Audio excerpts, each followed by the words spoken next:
Tomorrow morning, NATO wakes up to reports that Russian forces have crossed into a member state. No columns of tanks, no missile barrage, no attempt to take a capital. The advance is a few kilometers, then it stops. Moscow says it has no intention of starting a war with NATO and warns that any military response could trigger something much bigger. Now, 32 countries have to decide together what to do about it. If you've been watching the drone incursions over Poland, the cut cables in the Baltic Sea, the GPS jamming across northern Europe, you already know something is happening. What you might not know is why it's happening this way, and not as one big attack. Here's the uncomfortable idea military planners are taking seriously.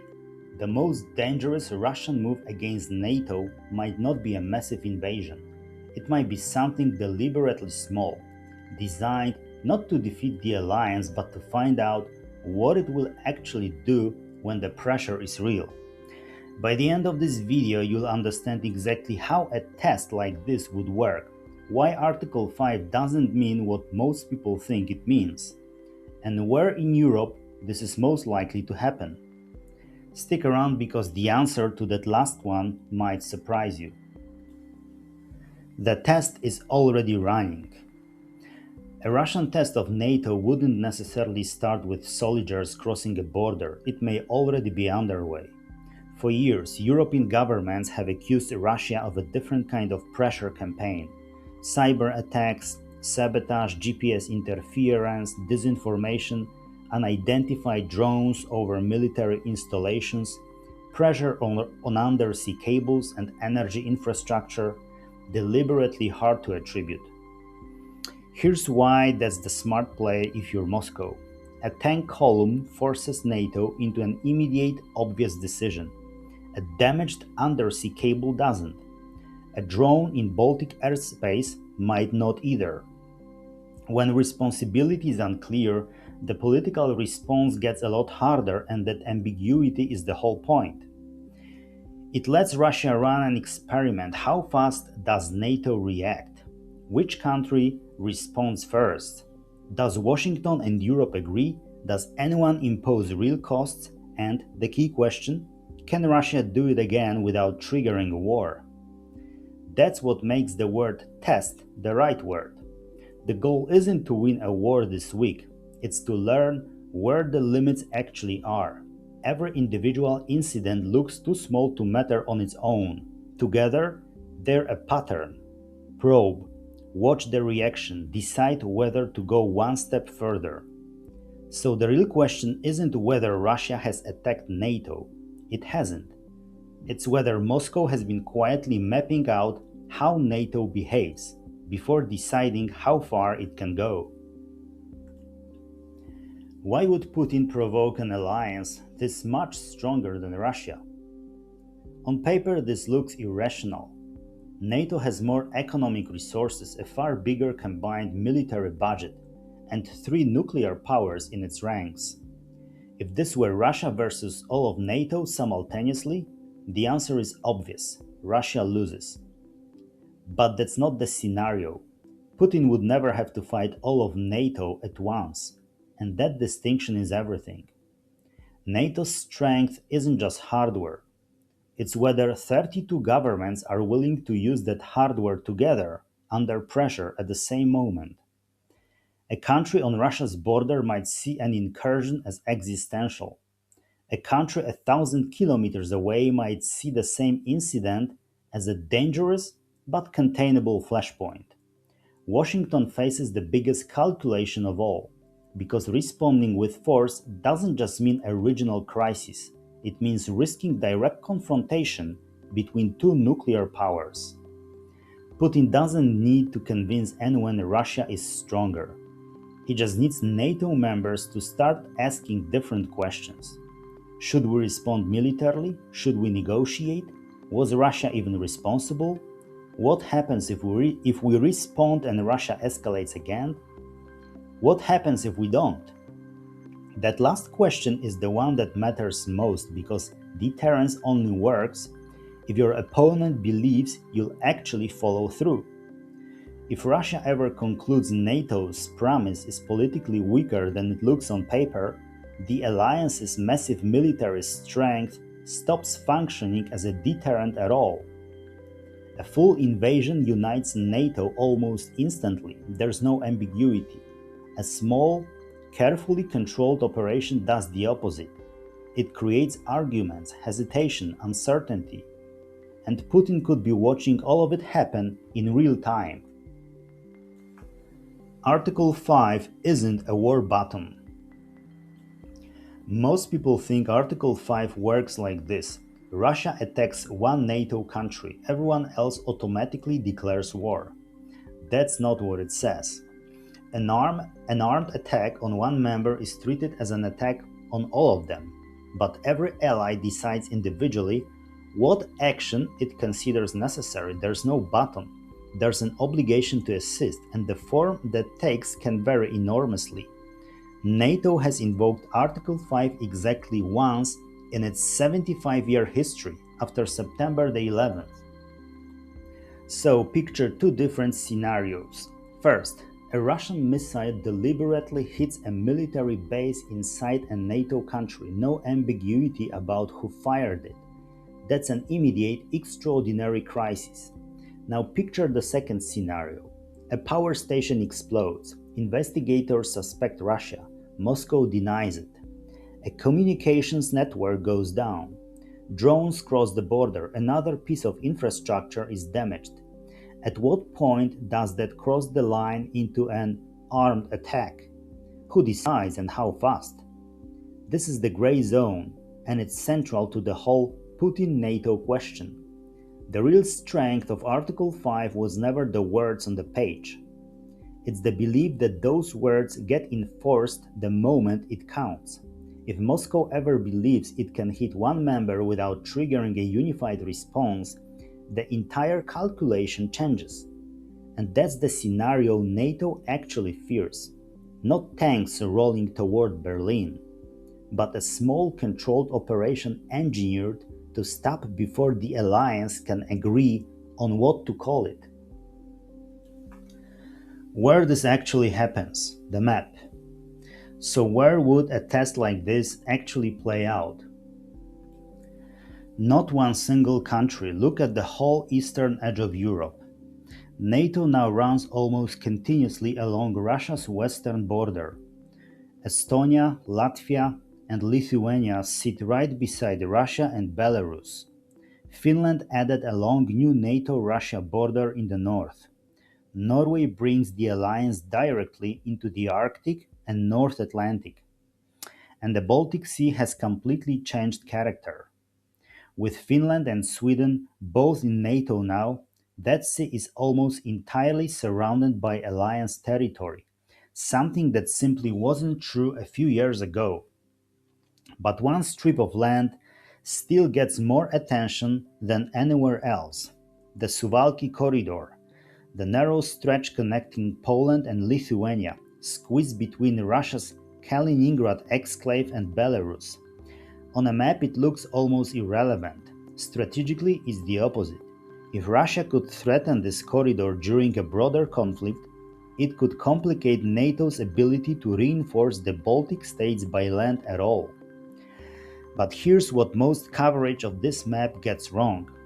It only asks where Russia could attack. Flip the question. Where is Russia exposed? Kaliningrad is surrounded by NATO territory and the Baltic Sea. Genuinely valuable, but genuinely vulnerable too. Neither side gets to pick the geography. Both sides have to live with it. And that geography keeps shifting into NATO's favor. Finland and Sweden joining, European defense spending rising, forces that used to feel far from the Russian threat now operating right up against its border. Why the gamble could backfire on Putin? Here's the part Moscow can't really control. It doesn't know how NATO would respond either. Putin could assume a limited attack creates hesitation, that some governments demand negotiations, that Washington is reluctant to risk direct confrontation with Russia, but he would be making all of those calculations from the outside. And one thing could completely destroy the strategy: NATO responding far more strongly than Russia expects. American forces could move to the eastern flank immediately. Governments that disagreed on everything else could suddenly find themselves aligned. Countries that had resisted raising defense spending could suddenly have every reason to. Instead of exposing a divided alliance, Russia could hand NATO exactly the unifying threat it struggled to manufacture on its own for decades. There's also a control problem. The smaller the attack, the harder it is to control what happens next. A Russian commander might believe an operation is limited. A NATO commander might not read it that way. A missile fired in response could hit somewhere Moscow didn't expect. Aircraft could end up in the same airspace under the wrong conditions. Cyber attacks could spread past their intended targets. You can choose the first move in an escalation. You cannot always choose the second. And underneath all of it sits the nuclear question. Russia and NATO both have nuclear weapons. That doesn't mean every confrontation becomes a nuclear crisis, but it means the margin for miscalculation is extraordinarily small. A Russian leader might believe a limited operation stays limited. NATO might believe that not responding decisively destroys deterrence entirely. Both sides could believe they're acting defensively while reading the other's actions as escalation. That's how a carefully planned test turns into something nobody actually intended. So the real question was never just, does Putin think NATO is weak? It's whether he believes he can control the consequences of testing that belief. History gives very few reasons to be confident anyone can. Should NATO stop waiting? Everything so far has looked at this from Russia's side. Probe, watch NATO react, decide whether to push further. But there's a flip side worth asking about. What if NATO stopped waiting for Russia to make the first move?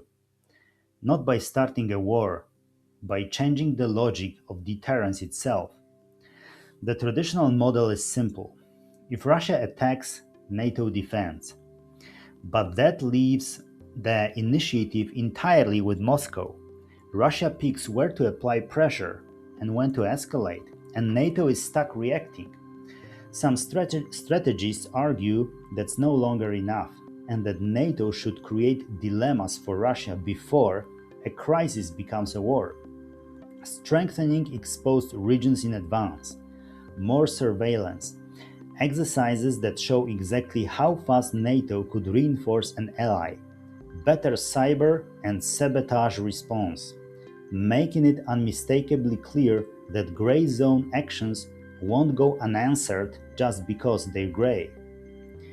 Here's the sharpest version of this idea. Unpredictability itself can function as a deterrent. A purely defensive posture says, if you attack this country, we'll defend it, which tells Russia exactly what to expect and lets Moscow plan around it. A proactive posture says something very different. If you cause a problem for us, expect consequences you cannot easily predict.